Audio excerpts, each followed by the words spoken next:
Yo, crazy story coming out of Japan. The last week, there's not a lot of information coming out about fashion. I mean, there's some stuff, you could talk about Bape, whatever. You could talk about, the new ACG collaboration. You guys are tired of that. Let's talk about a little bit of culture.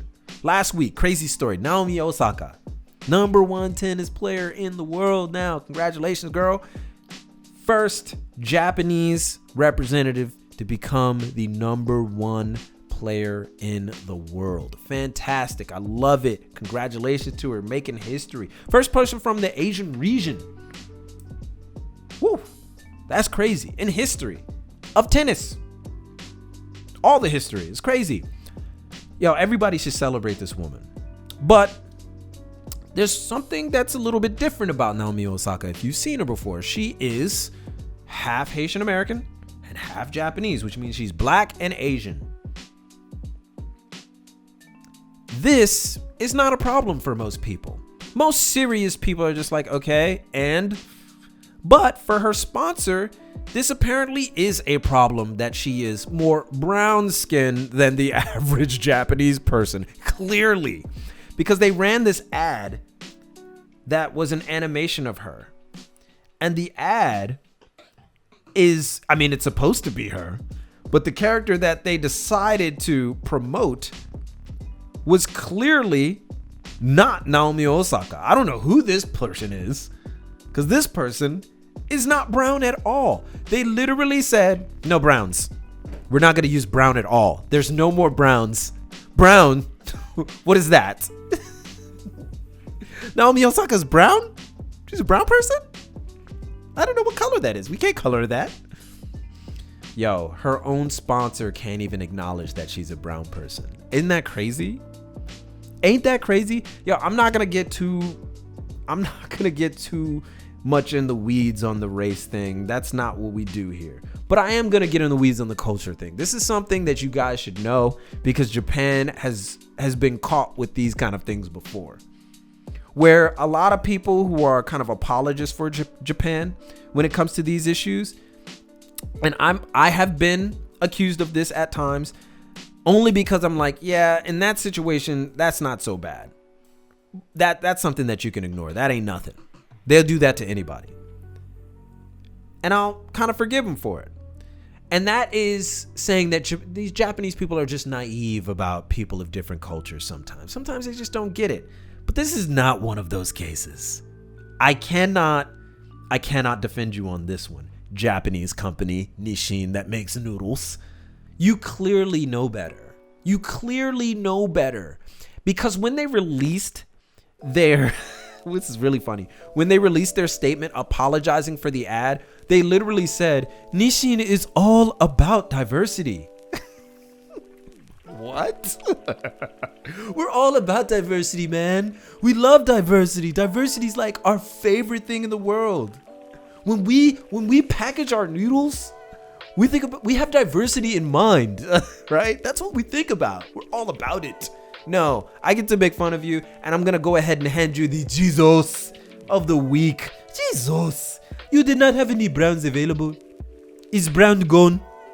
It is not available for coloring in the animation. I have a girl who is clearly a brown person. What's really funny about it is that if you look at Naomi Osaka, her facial features, she looks like an Asian person. She just looks brown with like frizzy hair. I kind of like it, right? Ain't nothing wrong with that girl. She's great. She's fantastic. She looks how she's supposed to look. I find it upsetting because this is something that you have to deal with a lot of the time when you live in Japan, and as a foreigner who sees everything from the outside of the box, basically, I see everything kind of outside of the box, and that's why I take a lot of these situations objectively. I'm just like, that's something that you got to learn how to be above certain situations, right? For me, it's like being above certain situations.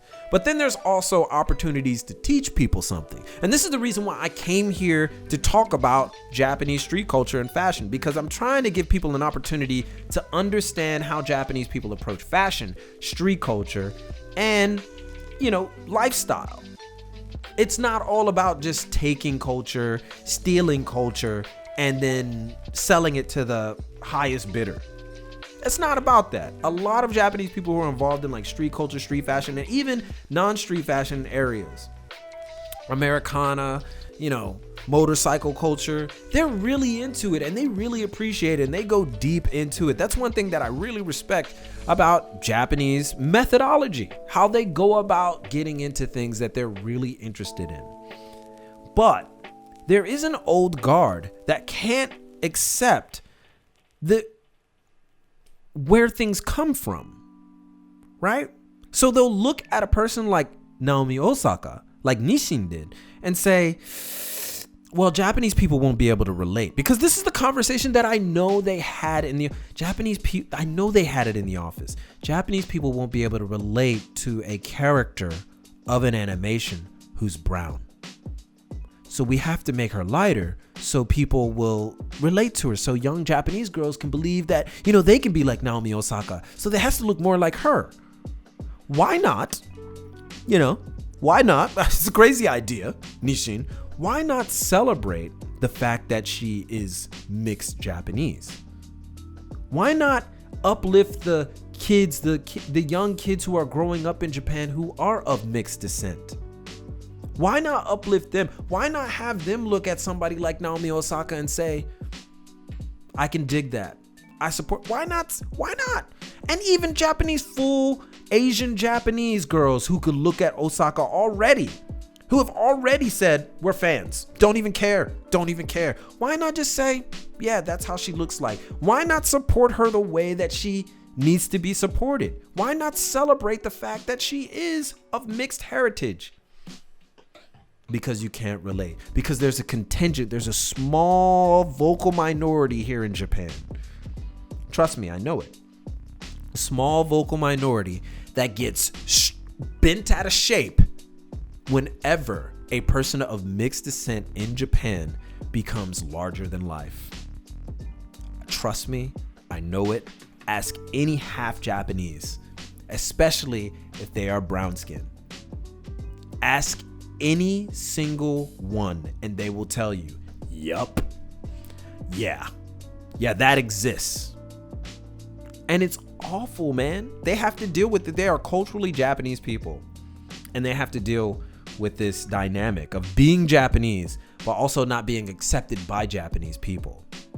And somebody like Naomi Osaka, who's wholly American, let's be real here, she's super American, right? She does have Japanese tendencies in her character. I can see that through and through. She's very mild-mannered, very soft-spoken. It's very Japanese of her. But she's wholly American. And because she doesn't fit into a stereotypical trope that Japanese people are kind of familiar with, they're like, well, it's okay if we make her look more Japanese, right? No, it's not okay. Not because I'm upset about it, or even black people will get upset about it, but you basically are disrespecting her and people's eyes because people can see. Yes, it is a harmless animation and we shouldn't get too hung up on it, but there are other cultural elements at play here that showcase how you are not ready to do anything on the world stage when it comes to a diverse atmosphere. This is a country that is about to host the 2020 Olympics, and they have a company, one of its biggest noodle companies, that can't accept the fact that the tennis player that they sponsor is a person who's brown. And you got brown people. Listen, people are going to come to this country and see something like that and during the Olympics and be like, see, look.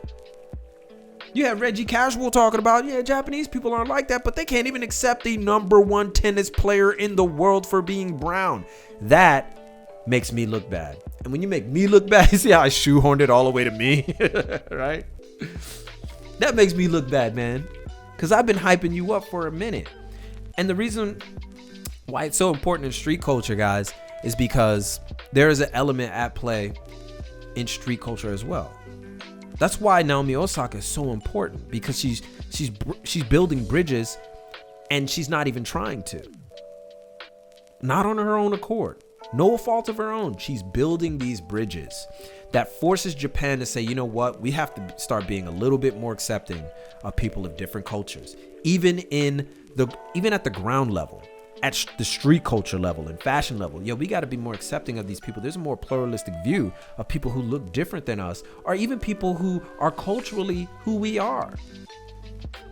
There's nothing wrong with her being a brown person, just as there's nothing wrong with a person being a white person in Japan, or a person being a Latin person in Japan, or mixed with any of those cultures, whether you're Nepalese and Japanese, or Indian and Japanese, or Arab and Japanese, it doesn't, but they get called out and they feel uncomfortable because they are sectioned out. And you have kids who go to school who are mixed, like Brazilian and Japanese. They'll go to class and the kids will literally ask them, why do you speak Japanese? And the kids will have to answer, because I'm Japanese. These are the issues that are not being taught to children, that diversity is not a thing, that you can get involved in all these lifestyles and cultures that are available in Japan that come from the West. Kid you not. Anybody who disregards that come from the West, anybody who disregards that is just not a serious person, especially in street culture. You can engage in all that. They teach you can engage in all those things. But, the color thing, that is inconsequential. But, you're still Japanese. And that's the most important thing. You can do all of that stuff, but Japanese people look a certain way. I just have a problem with it. And this is not even about me being a person of color. I have a problem with it because it's disrespectful, man. It's disrespectful. Don't disrespect a girl on the world stage. And you pull the ad and like, yo, we're so sorry. We're so sorry. Jesus, get it together. There's nothing wrong. It is not a crime to be a brown person. It's okay. Trust me, I am one. I've lived my entire life not committing any crimes. A little bit too long on that one, but I'm serious, man. Tell me what you guys think about this story, man. I think it's something that we need to talk about. It's great to talk about these kind of situations with you guys and see where you're coming from. Let me know. You can either say it in the comments below, or you can continue the conversation on Twitter and Instagram. You know how to find me.